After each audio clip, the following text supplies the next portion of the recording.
बहुत समय पहले की बात है, जब इस ब्रह्मांड में देवताओं की शक्ति धीरे धीरे कम होती जा रही थी। उनकी ऊर्जा घट रही थी और दानव दिन पे दिन अधिक शक्तिशाली होते जा रहे थे। उस समय संसार में एक और बहुत बड़ी घटना घट चुकी थी। माता लक्ष्मी, जो समृद्धि, संतुलन और शक्ति की अधिष्ठात्री हैं, सृष्टि से लुप्त हो गई थी। उन्होंने देवलोक, पृथ्वीलोक और समस्त लोकों से स्वयं को अलग कर लिया था। उनके जाते ही संसार से तेज, शक्ति और संतुलन धीरे धीरे समाप्त होने लगा। देवता निर्बल होने लगे और अधर्म बढ़ने लगा। तभी देवताओं ने समझा, जब तक माता लक्ष्मी पुनः प्रकट नहीं होंगी, सृष्टि का संतुलन लौट नहीं सकता। चिंतित होकर सभी देवता भगवान विष्णु के पास पहुंचे और विनती की, प्रभु, हमें ऐसा उपाय बताइए जिससे हमारी शक्ति वापस लौट आए। भगवान विष्णु मुस्कुराए और बोले, एक ही उपाय है, समुद्र मंथन। क्षीर सागर को मतने से अमृत निकलेगा और वही अमृत तुम्हें पुनः शक्तिशाली बना देगा। लेकिन ये कार्य इतना विशाल था कि देवता अकेले इसे नहीं कर सकते थे। इसीलिए भगवान विष्णु की सलाह पर उन्होंने दानवों को भी साथ लिया। मंदराचल पर्वत मतनी बना और नागराज वासुकी बने मंथन की रस्सी। लेकिन जैसे ही मंथन आरंभ हुआ, भारी पर्वत समुद्र में डूबने लगा। सभी डर गए। कुछ समझ नहीं आ रहा था कि इस परेशानी से कैसे उभरे। सारे देवताओं और दानवों ने मिलकर भगवान विष्णु से प्रार्थना की। तभी भगवान विष्णु ने कूर्म अवतार धारण किया। एक विशाल कछुए का रूप लेकर उन्होंने मंदराचल पर्वत को अपनी पीठ पर संभाल लिया। अब समुद्र मंथन सच में शुरू हुआ।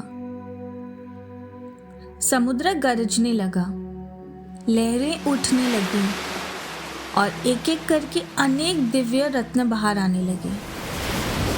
और फिर क्षीर सागर से प्रकट हुई महालक्ष्मी, दिव्य आभा से अलौकित, कमल के समान तेजस्विनी, समृद्धि और शुभता की अधिष्ठात्री। उनके प्रकट होते ही मानो सृष्टि में पुनः प्रकाश फैल गया। देवताओं के मुख पर आशा लौट आई।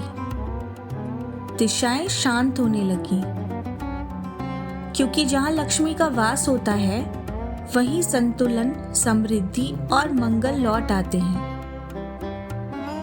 माता महालक्ष्मी ने भगवान विष्णु को अपना वर चुना और उसी क्षण सृष्टि का खोया हुआ संतुलन फिर से स्थापित होने लगा। लेकिन अचानक समुद्र से निकला एक भयंकर धुआं। पूरा आकाश काला पड़ गया। वो था हलाहल विष, इतना प्रचंड कि यदि वो फैल जाता तो पूरा ब्रह्मांड नष्ट हो जाता। देवता घबरा उठे, दानव भयभीत हो गए। किसी में इतनी शक्ति नहीं थी कि उस विष को रोक सके। तभी सभी को एक ही नाम स्मरण हुआ, देवादिदेव महादेव। सभी देवता कैलाश पहुंचे और हाथ जोड़कर प्रार्थना की, हे देवों के देव, सृष्टि विनाश के कगार पर है, केवल आप ही हमें बचा सकते हैं। महादेव जानते थे यह हलाहल विष कितना प्रचंड है। ये केवल कष्ट नहीं देगा, ये असहनीय पीड़ा देगा। फिर भी क्योंकि पूरे ब्रह्मांड में केवल वही थे जो इस विष को पीकर भी उसे सहन कर सकते थे,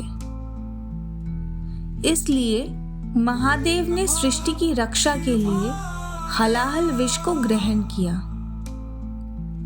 वो विष उनके कंठ तक पहुंचा और वहां तीव्र पीड़ा उत्पन्न करने लगा। तभी आदि शक्ति माता पार्वती, जो सब जानती थी, जिन्होंने ये सब पहले से समझ लिया था, अपनी दिव्य शक्ति से उस विष को महादेव के कंठ में ही स्थिर कर दिया ताकि वो विष उनके पूरे शरीर में ना फैल सके। विष उनके गले में ही रुक गया और महादेव का कंठ नीला पड़ गया। तभी से वे कहलाए नीलकंठ। लेकिन बच्चों, क्या आप जानते हो, वो विष इतना अधिक था कि अकेले महादेव के लिए उसे पूरी तरह पी लेना संभव नहीं था। तब महादेव ने नागों को पुकारा।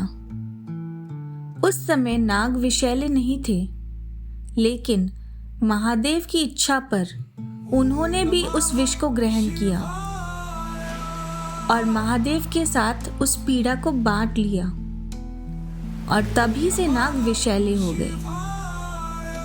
ये महादेव की अनंत करुणा थी कि सृष्टि को बचाने का भार उन्होंने अकेले अपने ऊपर नहीं रखा, बल्कि समस्त जीवों को उस दिव्य उत्तरादित्य में सहभागी बनने का अवसर दिया।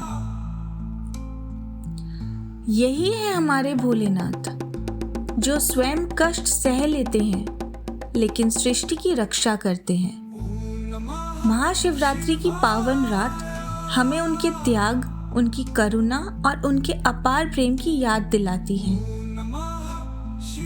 आओ इस महाशिवरात्रि हम भी एक संकल्प लें, कभी किसी के जीवन का विष न बने, बल्कि जहां संभव हो किसी का कष्ट कम करें।